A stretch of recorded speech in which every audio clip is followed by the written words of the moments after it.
Welcome to the Emerging Litigation Podcast, a co-production of HB Litigation and Critical Legal Content, custom content for law firms and litigation service providers, and the newly formed VLEX Fast Case, your world of legal intelligence, and our friends at Law Street Media. I'm your host, Tom Hagy, litigation content producer, an enthusiast, and an average bongo player. Contact me if you have an idea for an episode. In addition to often being polite, I'm always looking for new twists on the law, whether it's a new regulation, legislation, or an important new opinion. Or it could be a development in the world that will test existing law, or anything you're dying to share with other litigators, organizations, or individuals. And if you like what you hear, give us a rating. That always helps. And now, here's today's episode. So, fruits and vegetables. You've heard of them. And if you're a typical American, you should probably get to know them better. That said, I didn't mean to be judgmental or laugh at that. We Americans consume about 137 pounds of fresh produce a year. That sounds like a lot. That's according to the Department of Agriculture's Economic Research Service. That includes 15 pounds of fresh oranges. And we drink the equivalent of another 72 pounds of oranges in juice form. That's why we can drink them. Plus nearly 16 pounds of fresh apples. How do you like them oranges? The United States is one of the world's largest producers of produce. We all knew that. We're big growers here.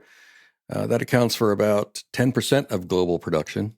In 2021, the value of U.S. crop production was around 146 billion. It's a lot of billions. That's according also to the Department of Agriculture. They estimate that about 50% of fresh produce is consumed in the United States is shipped from other states. So if you live in West Virginia, you got it from Arizona. I didn't need to spell that out. The top states for shipping fresh produce are California, Florida, Texas, Arizona, and Washington. Did you know gorillas are vegetarians or herbivores anyway? They eat plants and nuts. And look at them though. Don't they look like meat eaters? I mean, they're big and bulky, but no, they're pretty much vegetarians. But they also eat bugs, so that's not pure, but they do eat bugs. Challenges facing the U.S. produce industry, we all have them, God knows. Getting a lot of competition from other countries. Production costs, labor costs, those are going up. Climate change and extreme weather events, those are affecting everybody, and they're real. And then food safety concerns, and that's the category we're going to discuss today. More specifically, how do we get our delicious melons and tomatoes from farm to fork? There's a lot of changing hands along the way when you think about how much is involved in getting these gorgeous fruits and vegetables into the supermarket. What agreements are required between growers and brokers and transporters? Then there are federal laws. Which ones come into play? What legal and reputational risks do companies in this let's face it, essential supply chain, what risks do they face? And there's been some recent criticism of the industry. What about that? Well, here to tell us about all that and more is Katy Esquivel. She is founder of Esquivel Law. Her practice primarily consists of trust enforcement cases under the Perishable Agricultural Commodities Act, or PACA, as she'll explain. And she represents stakeholders in the transportation industry too. She represents transportation brokers and shippers in matters including drafting contracts, handling claims, and advising clients, and all kinds of legal issues. And for the growers out there, she handles formal and informal reparation cases, and that's before the PACA branch of the U.S. Department of Agriculture. She's also litigated cases. And in the transportation industry, she also drafts contracts between shippers, carriers, and brokers, and gives a lot of advice there too. So I will put a link, of course, to her bio. You can read all about her. Here is my interview with Katy Esquivel. I hope you enjoy it. Katy Esquivel, thank you very much for talking with me today. Hi, Tom. Thank you for having me. It's a pleasure being here. Let's dive into the first question. Could you highlight for me the essential components of a broker-carrier agreement? So just kind of make sure we spell out for the listeners who these parties are, and what the key elements are to ensuring a successful partnership between brokers and carriers. Absolutely. And one of the threshold things that the listeners should understand is that a transportation broker's job is to connect a shipper who needs cargo transported from point A to point B with a truck driver or carrier who is able to perform those services. And the broker facilitates that transaction. And in doing so, the broker has liability to the shipper and also has a responsibility to make sure that the carrier is given appropriate and accurate instructions on how to handle the cargo in its possession. So, for example, when we're dealing with perishables or food products, it's really important for the contract to include terms regarding temperature control, monitoring the temperature during transit, making sure that the driver knows that he or she needs to be in regular communication with the broker so that they can ensure that there is an on-time delivery.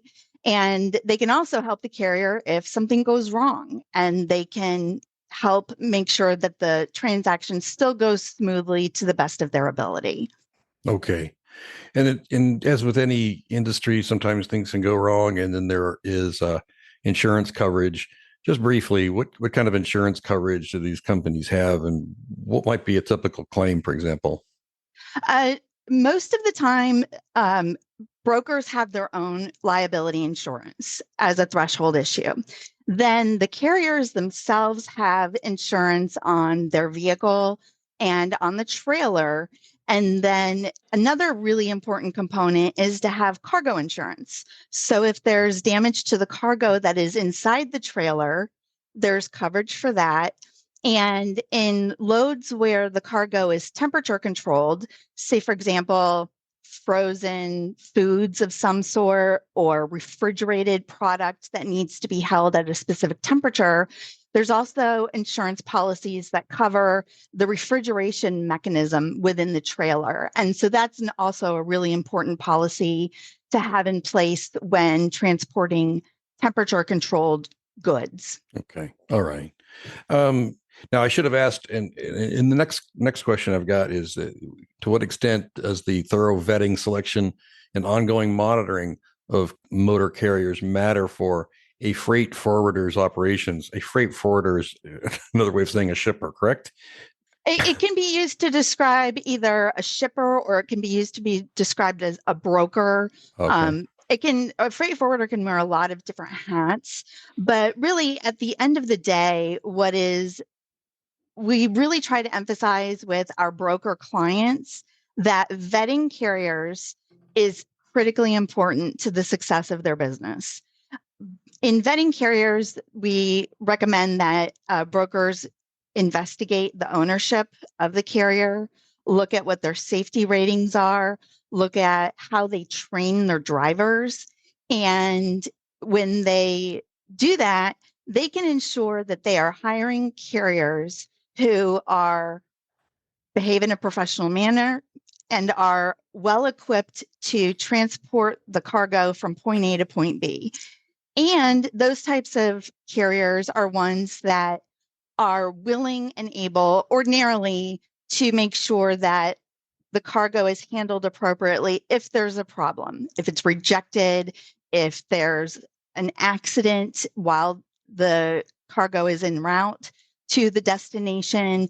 Those types of carriers, by working with ones that are professional and that have been properly vetted, the broker is saving themselves a lot of headaches in the future, or in the event that something bad happens while the cargo is on the road. Okay. All right. So let's move on to regulatory requirements. The Food Safety Modernization Act, the produce safety rule. So what requirements like that apply to transportation of perishable produce? Well, FSMA includes provisions actually addressing specifically the safe and sanitary transportation of food and food products.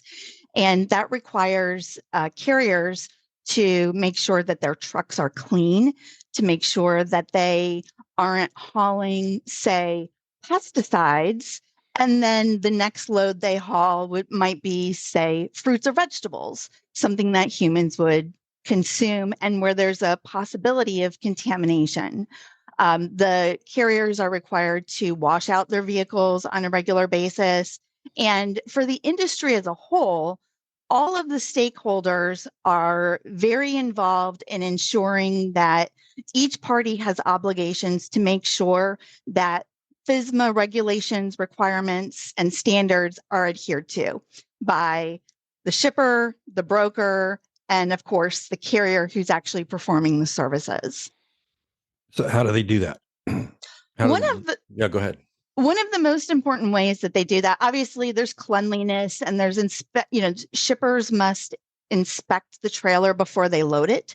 So, for example, if I'm getting ready to load a tractor trailer full of apples, the shipper is going to inspect the trailer before loading the apples, making sure there's no weird odors, there's no evidence of rodents or any type of insects. And then one of the other things that they do is many shippers, because food safety has become such a critically important part of ensuring the safety of our food supply, many shippers don't allow drivers or anyone else on the loading dock when they're loading the produce.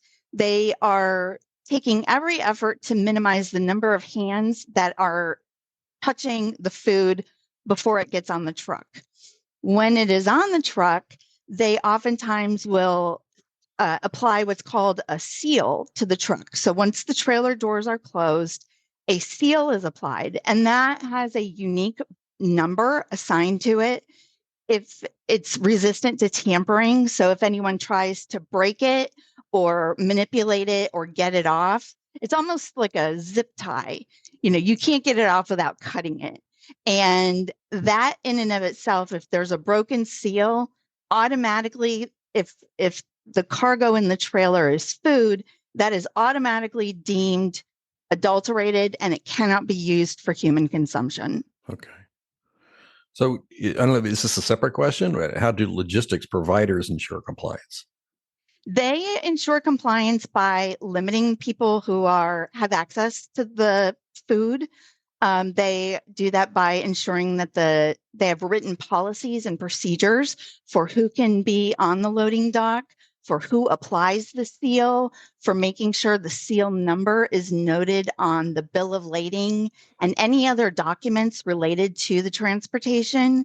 The shipper also makes sure that the receiver of the load knows the specific seal number that was applied to the trailer so that when it arrives, the receiver can make sure that the number that they were given by the shipper matches the number that is actually on the trailer when it rolls into their receiving facility. Okay. Kind of on the technical side, what are some of the key challenges that these folks face in controlling temperatures when they're transporting fresh produce? It can be very difficult. It can be, there is a refrigerated mechanism in the back of tractor trailers, and those are typically referred to as reefers. And they are refrigeration units, and they will maintain the temperature of food, but they're not designed to take product that is loaded, say, at 80 degrees and cool it to 40 degrees. The product needs to be loaded at a specific temperature, and then the reefer's job is to hold that temperature during the course of transit. And there can be disputes related to, was the reefer functioning correctly? Many times shippers will put their own temperature logging devices within the cargo, and those values and readings can differ substantially from the ones in the reefer unit, the cooling unit in the trailer.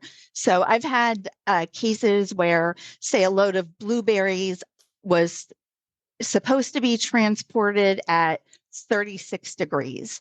And when it arrives, the temperature unit within the cargo is showing 40 some degrees, but all of the readouts from the reefer are showing temperatures within the range that the carrier was instructed to transport the cargo at. So those are the types of disputes that we've dealt with, particularly with fresh produce. Okay. All right. So there sometimes are disputes with the manufacturers of the units. Yeah. Yes. Okay. Well, the dispute becomes between the carrier and the owner of the goods, of whether or not the carrier did not properly maintain the temperature Oh, I during the get you. course of transit, and if so, did that cause damage to the product? Okay. Next, let's talk about the Perishable Agricultural Commodities Act of 1930. Tell me Yes. about that. What does it do to protect domestic growers and sellers of produce? Well, PACA is the acronym for the Perishable Agricultural Commodities Act, and it is a really unique law and body of laws. I remember going to a seminar probably 10 or 15 years ago, and I was talking casually to a judge, a federal judge, who is also an attendee at this conference. And I was telling him about what PACA is and what PACA does. And I'll never forget, and he was an older, very experienced judge. And he said, "Are you sure that's what this law does? I've never heard of it." And so that kind of gives you a sense of how many lawyers and judges really know about this statute. PACA does two things. One, it establishes a framework where buyers and sellers in the produce industry are required to act within a certain guidelines of fair and equitable trade practices. It basically says, here's minimum standards of how everyone in these transactions is expected to behave. The fairness and equity, really, and the statute was designed to protect farmers and make sure that they got paid for the produce that they grow and sell. The other component of PACA is that it places a statutory trust on the produce. And so what that means is if you sell me say a truckload of grapefruit and I don't pay you, I am holding that grapefruit in trust for you. It's not simply a buyer-seller relationship. It's not simply a debtor-creditor relationship. It is a trustee and trust beneficiary relationship. So I am now the trustee. I am holding the produce in trust for your benefit as the seller. And what that means is when I go to sell it, any money I receive is not my money. It's money that I have to hold to pay you. And only once you are paid can I use that money for anything else. And because of the teeth that PACA gives sellers of produce and the rights that are very unique to the produce, and actually the meat industry has a similar statute. If I don't pay you, it's very, very common for a seller to go into federal court and obtain an injunction freezing the assets of the buyer without notice. And there are also remedies available where many times the debt is not dischargeable in bankruptcy, like many other types of debt are. And also, because of this statutory trustee trust beneficiary relationship and concept, the people within the buyer who are running the business and are in a position to control the assets are personally liable to the seller for the debt. So there's no requirement to pierce the corporate veil. There doesn't have to be a showing of wrongdoing. It's very close to a strict liability standard where the officers, directors, and anyone in a position to control the money is also personally responsible for the unpaid debt. Okay. I'm just curious. It's not on here. Are there any big cases brought under that recently that we might want to look up and be aware of?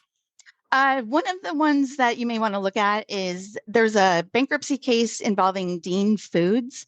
And in that case, there are a lot of unpaid produce sellers in that case. And there are usually cases where a large buyer may either reorganize or become insolvent, and you may have tens or hundreds of creditors all joining in a lawsuit against that customer seeking payment from the cash, assets, receivables, and principals of the company. Okay. All right. Gotcha. I'm almost afraid to ask the next one. What are some of the things that most people don't know about how produce ends up on their plates? Um, There's so much. yeah. I started working in this industry about 15 years ago, and it was really enlightening for me to learn about all of the hardworking men and women in our country who grow our produce. It is a very risky proposition. There's it's expensive. There is a lot of risk involved. Many of the people who are growers, especially mom and pop types of operations, they don't know what they don't know. And so it's very easy for them to be taken advantage of. And I have a new appreciation for all of the steps that it takes from a crop to be grown, harvested, packaged, have those packages put on pallets, have them shipped sometimes across the country, and then sold. And for all of those steps to go through seamlessly is very, very difficult. Yeah. And there's a lot of hands on deck doing that. And there's a lot of risk with every single stakeholder along the way. Yeah. Yeah. On a personal level, so I study Buddhism. I can't say I'm a Buddhist, but I do study it. And one of the things is to be mindful about what you're doing. And so sometimes I think about, okay, before I drink this coffee, right, I'm going to think about how it got here. And then just using your imagination alone, uh, who grew it? Where was it grown? Who dealt with it? Like, as you said, then who packaged it? Who shipped it? And then all the steps along the way and the regulations going from one country to another country. I mean, just to have a lousy cup of coffee, you're just, Without a doubt. it's complicated. Without a doubt. Right. Without a doubt. So a lot of hands touch these things, and a lot of lives, a lot of people's livelihoods are involved along the way. So it is pretty remarkable when you go to the grocery store and you just see these, mountains of fruits and vegetables, and think, okay, maybe a few 100,000 people went into putting all this stuff here at least. That and the risk that's involved. Right. A farmer may have hundreds of thousands of dollars invested in a crop, and weather events happen, freezes happen, tornadoes, hurricanes, right, and there's hopefully there's insurance coverage for that, right. but some don't have a high level of sophistication, and they may not be insured against that risk. Yeah, it's not just as simple as somebody grows a bunch of stuff and they make money from it. So it's they're business owners. Without a doubt. And there are also situations where, say, a farmer will enter into an agreement with a agent to sell his whole crop. He may grow a crop of watermelons for a season and enters into a deal with someone else, ordinarily called a sales agent, and their job is to sell that entire crop, take a commission, and then remit the proceeds back to the grower. And there are many times where that grower's agent may be double dipping, maybe not accounting to the grower the way that they should, or mishandling the sales. And those are all challenges that can present themselves along the way. Mm.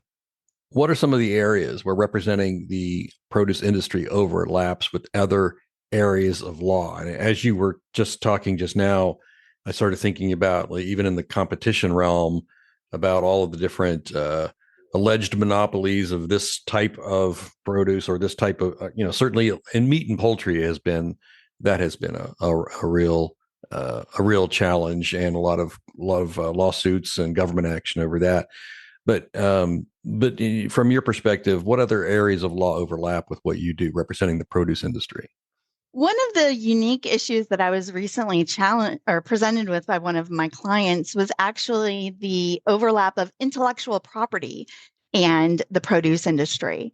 There are growers and there are businesses who their job is to create varieties of seed of different types of produce, say watermelons, blueberries, tomatoes, that that have certain qualities. So they may create a specific type of tomato seed where the tomato doesn't ripen as quickly. Right. So it has more time from the time it's picked until it ends up on the grocery store shelf. And those are proprietary types of seeds. They are licensed to be used by farmers and growers for a specific commission or a percent of the sales. Um, I also had a case where actual produce law overlapped with criminal law. Um, I have a client who is a grower's agent and he sells crops on behalf of growers throughout the United States. And he was having a dispute with a grower in Georgia. And the grower believed that my client did not sell his produce at the correct sales price, or that my client was cheating this farmer out of what he was owed. Well, we learned that in Georgia, there is a state statute that says if you do not pay a farmer what the farmer is owed, you can be arrested for that. It can actually be a crime. Wow. And in a small community where everyone goes to church together, goes to school together, their families grow up together, this farmer was able to get the sheriff to issue a arrest warrant within a couple of hours to have my client arrested over what was really a commercial dispute about the produce itself, the quality of the produce, and all of those are factors that impact the sale price. Okay. The grower, of course, didn't want to talk about any of those things Right. and was trying to use a arrest warrant as leverage to negotiate more money out of my client. Wow. Okay. Exactly. So Exactly. you don't mess with farmers in Georgia, though. Noted. Not that it was on my list. Um, so, uh, so next, I wasn't aware of this. You had mentioned this Netflix documentary called "Poisoned: The Dirty Truth About Your Food," and I guess it kind of reminded me. I haven't watched it yet, but I watched the trailer, and halfway through, I thought, I'm just going to only eat salads from now on. Until it got to the very end, and they talked about somebody who became very ill from E. coli in their salad. But um, would you say that this documentary is a fair depiction of what is going on, or what caveat would you give to anybody who wants to watch that? In my opinion, with respect to the production of produce in the United States, I think that the documentary did not give a full picture. There is nobody in this country with a more tangible vested interest in the safety of produce than growers and everyone who is along the supply chain. That nobody wants this to happen, and growers implement countless measures to mitigate the risk and ensure the safety of the produce that they grow, handle, and process. But the reality is that we are a huge country. The volume of produce that is grown, processed, and distributed to Americans each and every day is huge. And there is an inherent risk in doing that to all of us. That is just part of the risk of producing our own food. And I've also had foodborne illness. I certainly understand and respect the the spectrum of injuries that can cause. But When I was watching the documentary, I found myself feeling really frustrated and angry because I felt like it didn't fairly portray everything that produce growers and handlers do to minimize the risk of foodborne illness. It is a huge priority to everyone. And I didn't feel like that was really conveyed by the documentary. And that was frustrating because I see the food safety plans. I see the steps that farm workers go through. They wear booties, they wear hairnets, they have to wash their hands, a certain way every so often, at specific intervals. All of these things have to be logged. I see everything that the farmer and the grower does to ensure safety. And I didn't feel like that part of the analysis and that part of the production process was presented in a fair and balanced way. So, so I guess with so many things these days, it could be might this be a generalization that certainly there are some people in the food chain, I didn't mean to say it that way, in the food supply chain who don't really follow rules, who may not be ethical or following this. I mean, that would seem to be an obvious statement that, yeah, sure, there are some producers maybe that aren't as good as others, but what you're saying is the majority in the industry really pays attention to these rules. They have a vested interest in paying attention to these rules. Without a doubt. In any industry, when you're dealing with human beings, you're going to have some bad apples in the mix. There's always going to be people that want to save money. They don't want to follow these extra rules and regulations. They, for a lot of different reasons, may balk at the idea of complying with the standards that are current in the industry. But those, in large part, in my experience, are the exception and not the rule. Yeah. And I've got to give it a look. And I started to think, gosh, it's just like a modern day The Jungle kind of a thing. But it doesn't sound, from what you're saying, that would be an accurate comparison. I don't think it is. So, for example, I went to one of my clients invited me to see their tomato packing facility. When I got there, I had to, before anything, I had to show my ID at a gate before I could enter the premises. I then had to sign in the security. I had to put on a jumpsuit, a protective white jumpsuit. I had to put booties over my feet. I had to put on a hairnet. And that was simply to observe. Wow. Okay. And while doing that, I saw hundreds of employees wearing the exact same thing day in and day out.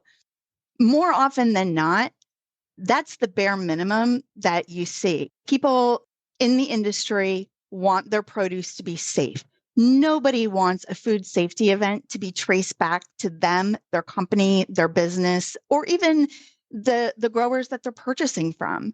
And so everyone in the industry has a very, very heavily vested interest in ensuring food safety at every level. All right. Well, I feel better about my salad then. Thank you very much. Katy Esquivel, thank you very much for talking with me about this. It's an important subject. Thank you, Tom. It's been a pleasure being here. That concludes this episode of the Emerging Litigation Podcast, a co-production of HB Litigation, Critical Legal Content, VLEX Fastcase, and our friends at Lost G Media. I'm Tom Hagy, your host, which would explain why I'm talking. Please feel free to reach out to me if you have ideas for a future episode, and don't hesitate to share this with clients, colleagues, friends, animals you may have left at home, teenagers you've irresponsibly left unsupervised, and certain classifications of fruits and vegetables.